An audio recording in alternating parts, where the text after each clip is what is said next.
Y hoy toca Migranálisis de Continente Móvil, un espacio donde convergen la migración y la comunicación con un enfoque científico. En esta ocasión con el doctor José Israel Ibarra González, coordinador, cofundador de Continente Móvil, egresado del doctorado en estudios de migración de El COLEF y candidato al Sistema Nacional de Investigadores, profesor de comunicación en la Ibero Tijuana y presidente del Colegio de Comunicólogos de Baja California. Israel, ¿cómo estás? Muy buenos días. Muy buenos días, David. Un saludo a toda la audiencia, ya listos. Oye, pues el tema de hoy se desdobla en muchas aristas sumamente interesantes. Platícanos de qué viene tu comentario el día de hoy y pues vamos avanzando en él, que creo que todos los subtemas serán dignos de que en algún momento los retomemos para dedicarles toda una participación, ¿no? Así es, David. El día de hoy vamos a hablar sobre la incorporación de los inmigrantes a un país y en el caso mexicano vamos a analizar los beneficios, pero también algunas recomendaciones de un estudio que vamos a presentar más adelante a los cambios legales para que pues México pueda beneficiarse de las personas que pues siguen llegando todos los días a nuestro país como inmigrantes. Y para comenzar quiero explicar que hay diferentes maneras en las que se concibe la incorporación de una población inmigrante a un nuevo país. Entonces, pues la más tradicional se conoce como el asimilacionismo.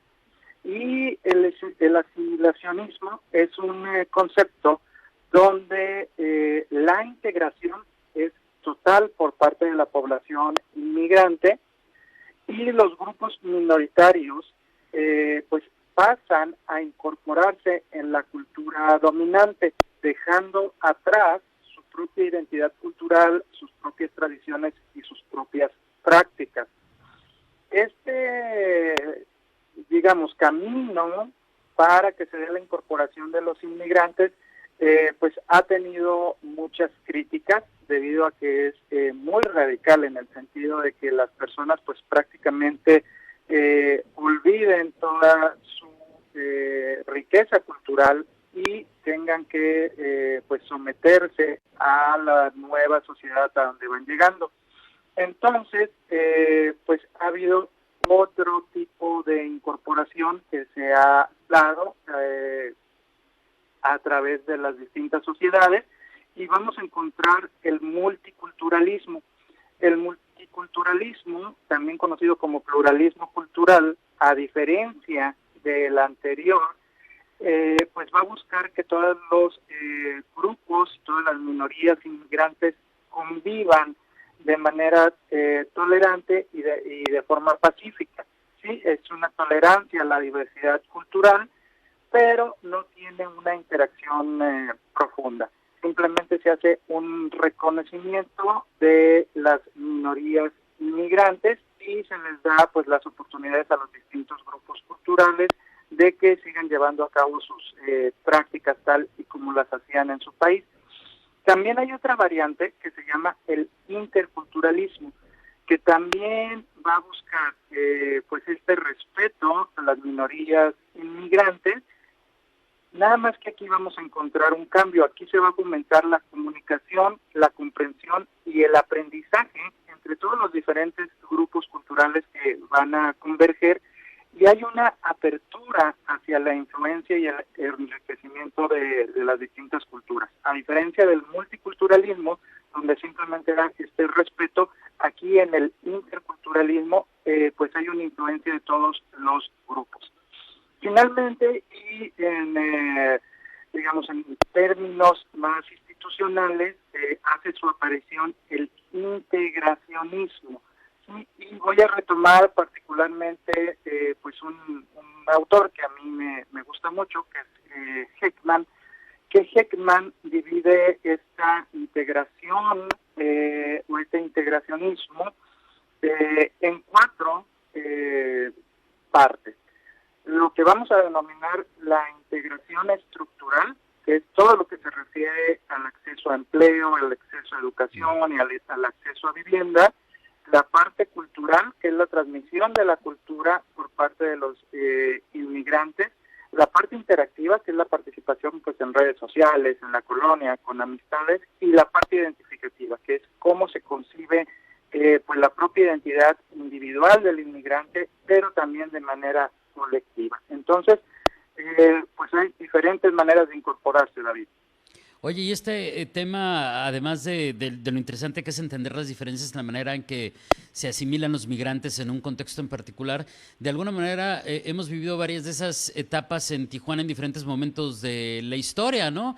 O sea, hablando de una ciudad y de un estado, Baja California, también hecho en migrantes, hay como que representación de estos tipos en diferentes momentos. Yo recuerdo pues alguna época cuando la propia autoridad Israel criminalizaba la figura de con apariencia sinaloense, ¿no? Entonces pues la comunidad decía, no, pues mejor mézclate y no digas y trata de ser discreto. Y por otro lado, pues como si se han integrado y hemos trabajado esta parte mucho más positiva, que era uno de los últimos puntos que decías, de asumir e intercambiar hábitos, costumbres, tradiciones, gastronomía y demás, y que de ahí se deriven, me estoy saliendo un poquito del tema Israel, pero nada más para mencionarlo así rápido, y que de ahí se deriven curiosamente temas que son ahora tan particulares y tan simbólicos de nuestra región, desde la ensalada César, la comida china, los tacos estilo Ensenada, y ahí nos iríamos. Pero bueno, seguimos con el tema de la integración porque hay otras aristas, Israel, que son bien interesantes desde el punto de vista laboral, de verlo como algo positivo, de las leyes en cada país y en cada región, entre muchos otros, ¿no? Así es, David, cabe señalar, nada más dando seguimiento a tu comentario, pues que estos son tipos ideales. Entonces vamos a ver que se mezclan, que a veces es mucho mayor el dominio de un tipo de integración sobre la otra. Lo que hay que hacer la reflexión sobre todo es que por parte de la autoridad pues no es evidente que la política pública se enmarque en una de estas corrientes, muchas veces por el mismo desconocimiento pues de un expertise en materia migratoria, y esto pues evidentemente no se refleja en la política, pero pues por eso es necesario que se conozcan. Finalmente, y solo para concluir esta parte, pues señalarte, David, que al final la integración social va a ser cuando ya haya una ausencia de conflictos severos entre la sociedad receptora y el grupo que está llevando, que es finalmente lo que queremos llevar. Y en ese sentido, ahora voy a pasar a retomar unos datos del tercer reporte de inmigración en México, más apertura, menos barreras, de la Asociación México ¿Cómo Vamos? Esta asociación es un colectivo de científicas y científicos sociales, mayormente economistas, que ya tienen desde el 2014 trabajando como una organización sin fines de lucro, este grupo de científicos sociales independientes. Y han hecho 3 reportes donde ellos enmarcan pues cuál es la relevancia económica, social y cultural de la recepción de migrantes, en este caso a la economía mexicana. Y hacen una división en este documento pues que está elaborado por Axel Cabrera y Pedro Casas Alatriste, donde segmentan en solicitantes de refugio y refugiados, emprendedores, empresarios y personas con capacidad de inversión, nómadas digitales y trabajadores remotos como tercera categoría. Y cabe señalar pues que este estudio fue patrocinado por Corazón Capital, UC Mexico Foundation y el programa Jóvenes con México. Y bueno, señalarte respecto a la primera categoría, David, que de 2013, cuando México recibió 1.300 solicitudes de refugio, a 2021 pues es impresionante, se recibieron más de 131,000 solicitudes de refugio. Sin embargo, solamente se han resuelto el 28%. Entonces estamos hablando ahí de una situación complicada respecto a este grupo de solicitantes de refugio y refugiados. Ellos pues se enfrentan a que no tienen documentación para trabajar, no les dan la residencia, no les dan el CUR y pues presenta ahí todo un reto. En cuanto a los emprendedores, empresarios y personas con capacidad de inversión, bueno, para poder obtener una residencia temporal hay que demostrar en este caso solvencia económica, que estés realizando investigación científica, que tengas un empleo ya sea en el área pública o privada, vínculo familiar, que tengas posesión de bienes en territorio nacional o inversiones. Y bueno, señalarte que en el periodo 2016-2021 se emitieron casi 200,000 tarjetas de residencia temporal y más de 50,000 de residencia permanente. Entonces también estamos hablando que no solo, digamos, los que son más mediáticamente visibles han estado creciendo, como los buscadores de asilo y refugiados, sino también los inversionistas. Y finalmente ya ha tratado Lorena el tema de nómadas y trabajadores digitales, y señalarte que simplemente en este reporte nos hablan de que los hospedajes en los pueblos mágicos por parte de estas comunidades que vienen a trabajar a México ha incrementado 170% de 2018 a la fecha. Entonces, esos son, digamos, la situación de estos grupos, de cómo está creciendo la inmigración. Oye, y entonces esto, si lo estoy entendiendo bien, Israel, nos tiene que llevar a ver, pues, el asunto de los desplazados, los migrantes, no como tiende a suceder en países, bueno, aquí también sucede lamentablemente, pero no sé si en igual o menor proporción, pero como en Estados Unidos es muy frecuente, como una amenaza cuando realmente puede ser una oportunidad. Digo, aquí tan inmediato como el asunto de todo el trabajo que hay, bien pagado, por ejemplo, en el sector maquilador, y que los migrantes pueden representar para nosotros una gran oportunidad de crecimiento y desarrollo, ¿no? Así es, David, así es. Escuchaba hace un par de semanas al presidente de Canaco Tijuana señalar pues que lo que se necesita es capital humano en las empresas, en el sector servicio. Sin embargo, pues no pueden contratar sin documentación. Y en este sentido, este informe pues nos presenta cuáles son las recomendaciones para avanzar en y que puedan aportar más rápidamente la población inmigrante. Entonces, en el caso de los refugiados, nos dice el informe que hay que facilitar el acceso y a la movilidad al solicitar el refugio, es decir, expedir más rápido las resoluciones de refugio, y esto les va a permitir acceder a la CUR y en ese sentido también a servicios de salud, pero también a la posibilidad de obtener un empleo y también los servicios financieros, que ahí hay una situación muy problemática. Los servicios financieros están pidiendo 2 identificaciones y normalmente las personas, aun cuando sacan un proceso de incorporación, no tienen 2 identificaciones, claro, las personas inmigrantes.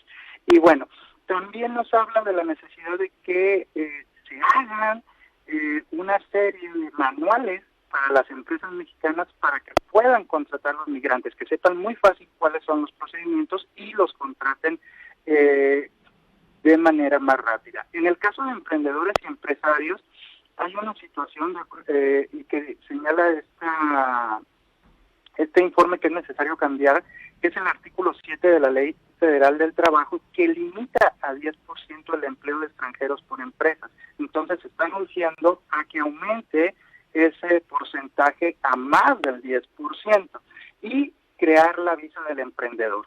Es decir, yo tengo dinero, quiero invertir en México, yo saco mi visa de emprendedor y se acabó, voy a aportar a México. Entonces, hay que hacer esa modificación. Y finalmente, David, en el caso de los trabajadores y nómadas digitales, pues promocionar al país, ¿no? Y toda su riqueza, todos los lugares donde un nómada digital pues la puede pasar muy bien trabajando en las playas, en los lugares paradisíacos que tenemos en México, en el interior, en todos estos pueblos mágicos a donde de por sí ya están llegando, pero hay que darles un estatus legal bajo esta categoría de nómadas digitales y sobre todo, David, y con esto cerraría, crear infraestructuras digitales, es decir, que el que llegue sepa que va a tener un muy buen servicio de Internet, que va a tener toda la infraestructura, digamos, para poder trabajar de manera remota sin ningún problema. Oye, pues como decías cuando iniciabas y que nos ibas a comentar el reporte de México, cómo vamos, pues creo que se resume de una manera genial justamente con el título de ese reporte, ¿no? Israel, más apertura, menos barreras.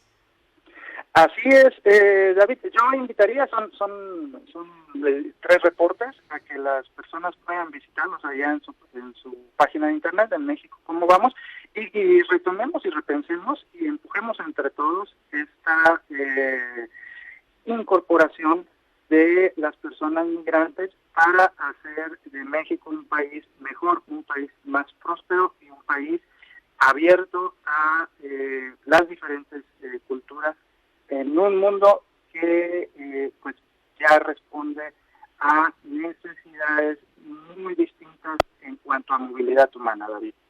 Y bueno, ahí también se queda la tarea de hablar con los, dicho sea de paso, los representantes del sector turístico, de lo que le puede representar en materia de derrama económica los migrantes digitales, por ejemplo, ¿no?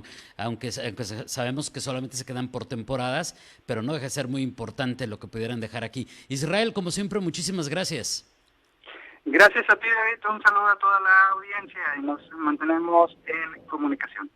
Nos escuchamos muy pronto, gracias. Es el doctor José Israel Ibarra González, cofundador de Continente Móvil, egresado del doctorado en estudios de migración del COLEF, candidato al Sistema Nacional de Investigadores, profesor de comunicación en la Ibero Tijuana, presidente del Colegio de Comunicólogos de Baja California, en el Migranálisis de Continente Móvil. En esta ocasión, pues hablando de esta situación de cómo, pues desde la perspectiva de los desplazados, pues se pueden sumar con ajustes legislativos, con nuevas visiones, con nuevos paradigmas al desarrollo del lugar al que llegan. Decía hace unos momentitos, más apertura, menos barreras, pero esto implica también cambios en muchos temas que nos acaba de bien explicar.